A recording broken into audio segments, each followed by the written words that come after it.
Salut! Avec les beaux jours qui s'annoncent, on va commencer une série d'amuse-bouches et d'encas. Alors si ça t'intéresse, n'hésite pas à t'abonner. Aujourd'hui, on s'attaque aux croquettes, ça s'appelle comme ça au Cameroun, ou alors chin-chin. Pour ça, on aura besoin de 500 g de farine, 250 g de beurre, 125 g de sucre semoule, 2 cuillères à soupe de lait, 2 œufs, et là j'ai des arômes, j'ai de la noix de muscade, du sucre vanillé et une petite pincée de sel. Je suis accompagnée aujourd'hui de ma petite assistante. On va commencer par mettre les arômes dans la farine et bien mélanger. Ensuite, je rajoute le sucre semoule. Je remélange une fois de plus. Et après les ingrédients secs, je vais ajouter le beurre et on va commencer à sabler la pâte. C'est un encas qu'on peut manger en apéro ou en amuse-bouche tout simplement. Je sais que dans d'autres pays d'Afrique, c'est un nom différent. J'ai vu petit caillou dans certains pays. Mais au Cameroun, ça s'appelle vraiment croquette ou alors chin-chin. C'est une recette assez facile à faire. Donc après, on va faire un puits dans la pâte sablée et on va rajouter les œufs et les 3 cuillères à soupe de lait. Et ensuite, on va tout mélanger. On va faire en sorte d'avoir une belle pâte homogène qui ne colle pas trop. Et si vous avez l'impression qu'elle est trop collante, n'hésitez absolument pas à rajouter un peu de farine.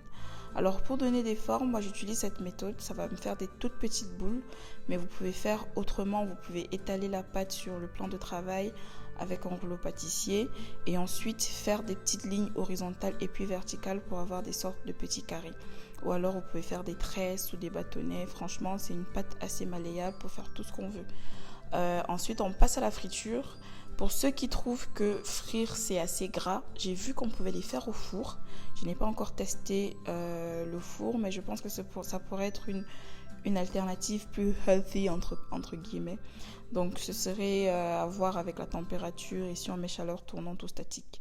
Moi, je préfère rester traditionnel, je vais faire ça avec de l'huile. Ici, il faut faire attention avec la température de l'huile. C'est vrai que ce ne sont pas des beignets qui ont besoin de cuire à l'intérieur, mais il ne faudrait pas non plus que l'huile soit trop chaude, parce que si l'huile est trop chaude, ça va tout de suite brunir lorsqu'on va les mettre à l'intérieur. Remarquez qu'à la friture, ça mousse. Donc, pour éviter cette mousse, il faudrait remplacer le beurre dans la recette par de l'huile végétale. Il faudrait voir pour les proportions dans la substitution, mais normalement, si vous remplacez le beurre par l'huile, à la friture, vous n'aurez pas de mousse.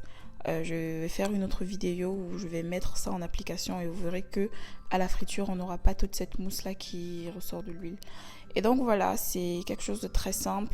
On obtient des croquettes qui ont une très belle texture, qui ne sont pas trop dures et ni trop molles à la fois. À bientôt pour une nouvelle recette dans ma cuisine.